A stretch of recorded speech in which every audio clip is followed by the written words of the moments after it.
Okay, Jim Feist, Andy Iskoe here in Las Vegas. And I think we're recording. We are. And this is a Dom DeMarco show. Uh, Dom DeMarco's 9785 West Charleston here in Las Vegas. It's what we call the pizza show.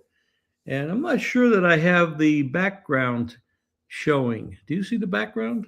I don't see No, the I'm background. just showing the two of us and looks like a long hallway as the background.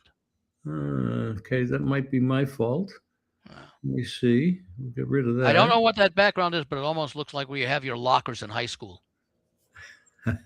Looks like lockers at the top. Well, the people will pardon me because I'm not as efficient here as As back Greg. court. Um, Tom DeMarco, where is it? I don't see it. I'm trying, guys. I'm trying. All kinds of looking things here. We got the playbook. We got the. Huh. If I had a pizza in the freezer, I'd bring it out and put it on the camera. Well, yeah. Let's do that. Well, But I first don't of all, have one. Dom DeMarco's is a restaurant here in Las Vegas. We do live shows there from August through and beyond the Super Bowl. Usually And into March Madness. yeah, yeah, that's right. We did that too, beyond March Madness. And but I don't see the background.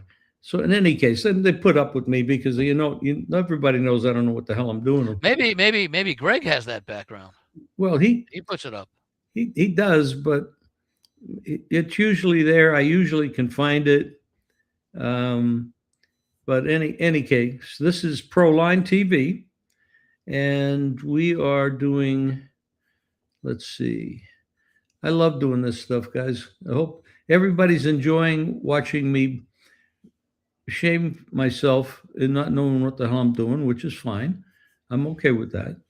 I'm okay. I've been messing things up for years. Except I had a good day yesterday. I was 4-0. That was nice. The only way you But could do better is if you played 5 games. yeah, boy, that's true. I was never good at math, so I could do better if I go with 5 games instead of 4. Wow. Let's see. It's nothing there. Okay, so okay, we'll just do it the way we do it. Here we go. Anyway, uh, we watched the PGA over the weekend. I thought that was really interesting. And who the heck is Aaron Rai? Did anybody even know who he was? And and I Andy, had heard that somebody actually had him a substantial wager at 100-1. no, And Aaron Rai was actually someone, I forget what the results were, but I remember he drew a lot, more than expected support in the Masters last month. That he was one of those guys that, hey, is there a sneaky long shot who, you think could finish in the top 10 or the top 20? And Aaron Rai was brought up several times. He's considered a journeyman, I think, on the European tour. He's like 31 years old. He does have, I forget what the event was that he won her in the States within the last year or two. I think he's got 3 lifetime tour victories. But the thing that was very surprising, and it's usually not the PGA, it's usually the U.S. Open has these very low winning scores. The -9 that he carded makes it look like it was a nice, easy tournament, but it was basically -3 was leading the tournament to -3, -4 for the first 3 days. And then on that final round, it was so bunched. I think there were like 20 guys within like 3 shots of the lead entering the 4th round. And I said, someone is going to break out of the pack and post a really, really good score, like a 64 or a 65. But of those 20 people, we didn't know who it was. And Aaron Rai, I don't even think was one of those 20 people within 3 shots. I think the people that bet on him was probably his mother, his brother, his cousins, aunts and uncles, and everybody else. Funny is he's married to his wife. I think is from India, and I she's think apparently a very good golfer in India. And actually, Aaron said during one of those post-game press conferences that when they play each other, she often beats him. So She I probably think plays. I mean, I imagine she plays from the ladies' tees, and he plays from the tips. But even so, that's still very impressive that I would say they were that competitive. he's Indian as well, correct? I mean, I know he's from England, but I He's think from he's from England, but I think he does have an Indian background. right.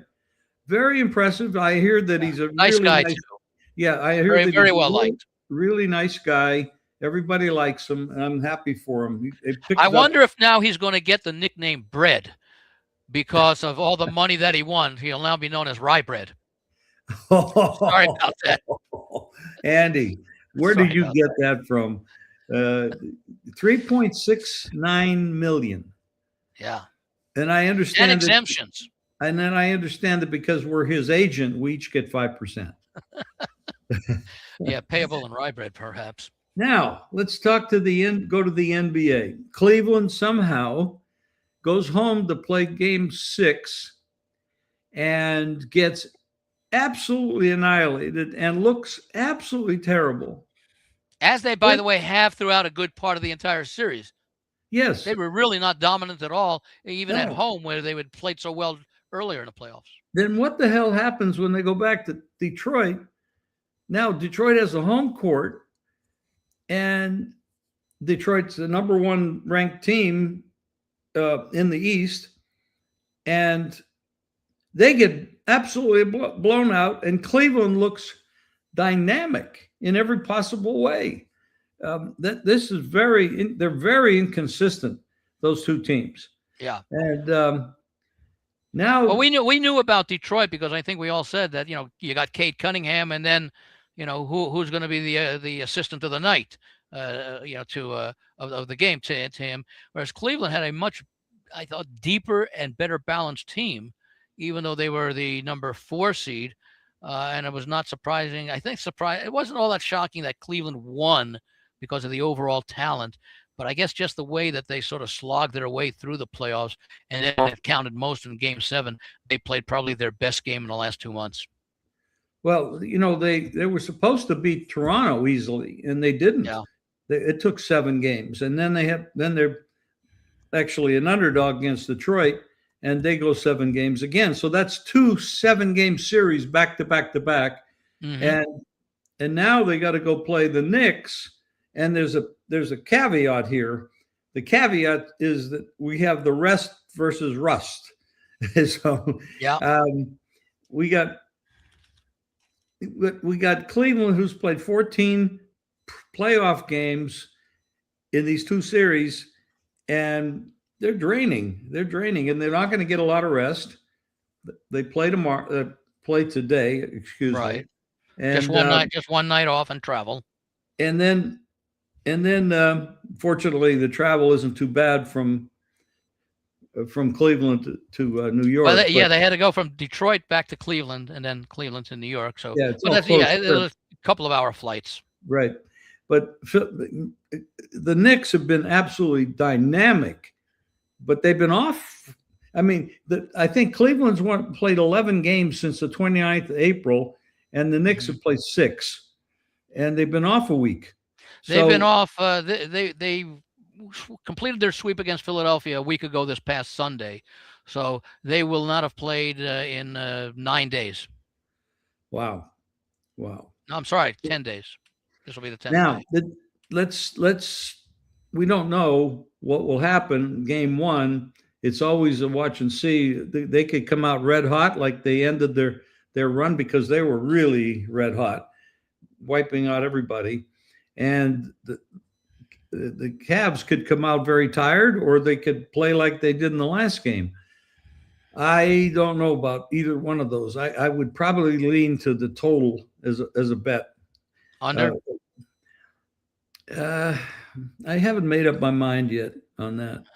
But the way I'm looking at it, we don't know about the Knicks. If the Knicks blow them out, it won't be under. No, unless see, here's the thought on the under comes into play, because the Knicks with the rust and the rest might come out slowly in the first quarter and maybe not put up the normal number of points that they would as they get their legs under them, they get their timing back and everything. And then in the fourth quarter, because they'll be playing having played every other day, and you pointed out 14 games since the end of April, maybe or since late April, that maybe the Cavs get tired in the fourth quarter because they're playing against a team that was well rested, and it took the Knicks a little bit of time to get into their rhythm. So maybe what we see is a lower scoring first quarter from the Knicks, possibly, and a lower scoring fourth quarter from the Cavs because they're being run off the court by fresh legs. And that adds up to what? We don't know. If they win by 30, it's going to go over. Unless the score is 127 to 90. Yeah, that would be true. No. The reason is if you have let's say you have 8 typical quarters, and let's say the typical quarter is 26 points. So that's 52. That's 104. That's a 208 total. So it's probably a little higher because the total, I think, is around 215, something like that. Let me see here. It is 240. No, I'm sorry. Open 216 actually is up to 218. So 218 is about 104 a quarter, 104, 105 a quarter. I'm sorry, 54, 55 a quarter. But if the Knicks come out slow, maybe the first quarter doesn't get to 54 or 55. Maybe it gets to 48. And maybe that's the same thing that happens in the fourth quarter if Cleveland runs out of gas and they're not hitting their shots in the fourth quarter. So in other words, you have an opportunity in the first game of a series where you've got one team with maybe too much rest and the other team with not enough rest, is that you could have a lower scoring first quarter for the rusty team and a lower scoring fourth quarter for the unrested team. It's all possibilities. Yeah.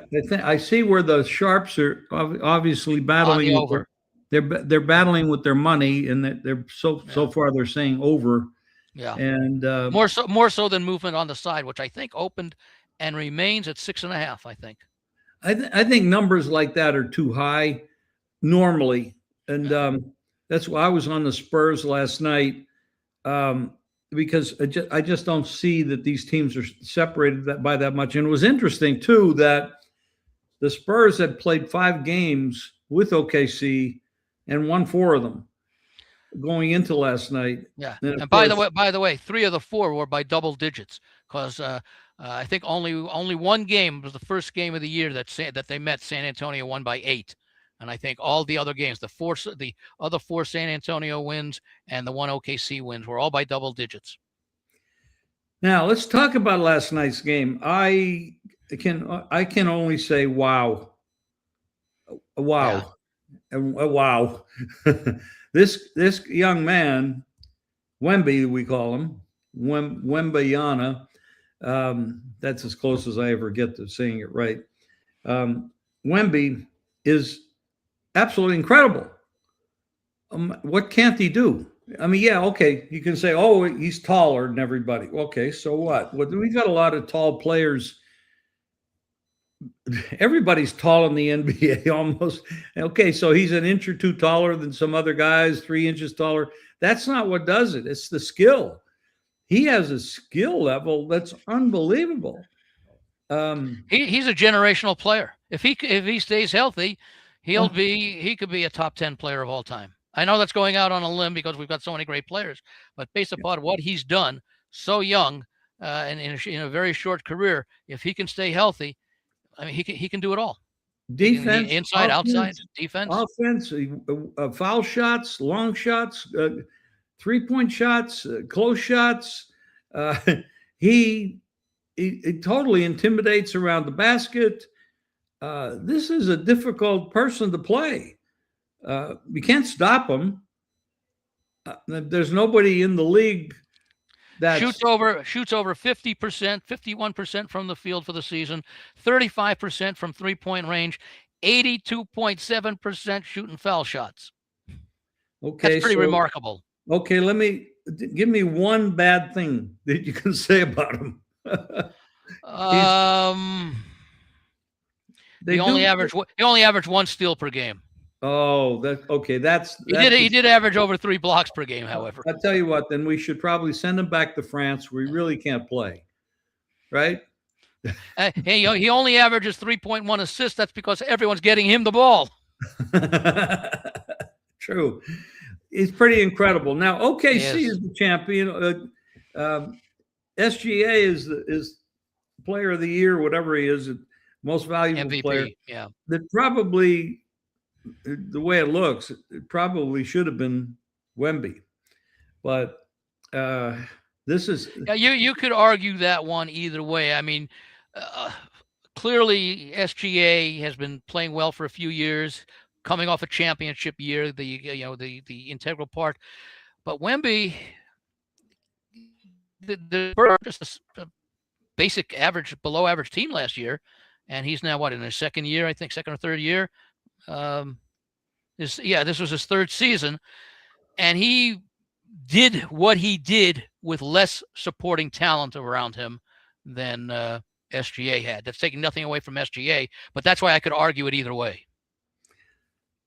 right now. The supporting talent around Wemby looks pretty good, and young and talented guys.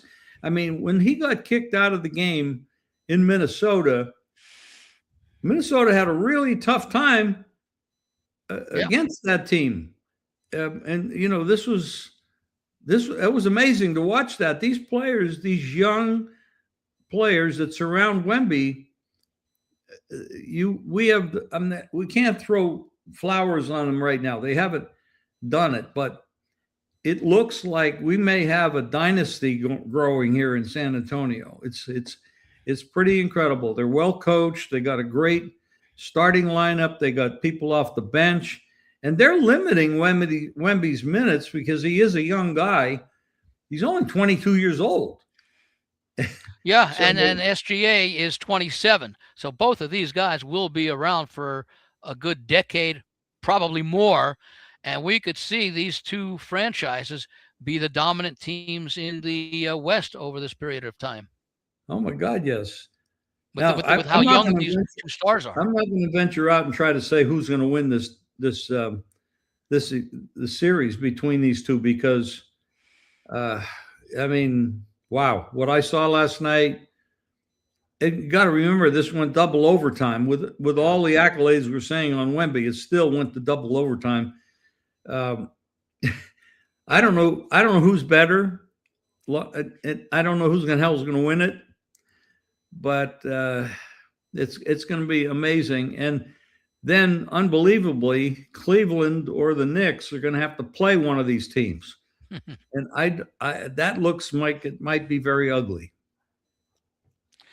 Hard to say. I mean, the Knicks did beat San Antonio in the regular season. I think they played. I know they beat them in that cup that James Dolan does not want to raise the banner for, in that what they call it, Emirates Cup or whatever it was, that midseason tournament. But keep in mind that was back in like late November into the middle of December. So that's like ancient history right now. But the Knicks also are a totally different team. They finally had Cat be the focal point of the offense. I think that started in the Atlanta series. I think it was after Atlanta went up 2-1, and the Knicks have been, well, they haven't lost since then. They won the last 3 games of Atlanta and the 4 games against Philadelphia, and most of those by very impressive margins. So they're coming in with a great deal of confidence and a very nice balanced roster. I don't know what the price would be in the series. What's surprising, I believe the Knicks are actually a slightly larger favorite over Cleveland than OKC opened as a favorite over San Antonio. I think the Thunder opened like minus 260, and I saw the Knicks about minus 265, 270 over Cleveland. So I don't know what the Western Conference winner will be over the Knicks, although it's easy to say, well, San Antonio or OKC will be solid favorites over the Knicks, considering how strong they are. But then again, let's suppose, unlikely, but let's suppose that San Antonio and OKC goes 7-game series, and the Knicks beat Cleveland in 4. Who do you like in the Cleveland? I like the Knicks. You like the Knicks? Yeah, I like the Knicks. I was going to say 5, but I think Cleveland's good enough to extend it to 6, meaning that I think that the Knicks will win it on the road in Game 6. But I guess the way I would phrase it, I think the Knicks are more likely to win it in 5 than they are in 7. I do believe over 5.5 games is probably a good bet in that series. And I would then lean that way. I, Yes. I think, and I'm leaning over um, in the first game. I think you're going to see some tired legs out of Cleveland because, and that doesn't mean they'll lose the game, but because you could have the rust on the other side. But Yeah. I'm leaning over because the Knicks have shown that when they get ahead, they don't take the foot off the gas, and that would look to a blowout. So if they're the right side, now I'm not laying the points. I'm Yeah. not saying I'm doing that, but I favor the over, and especially now the money is taking it from up to 218. I'm just wondering, though, one thing to consider, Jim, and you know this as well as anybody.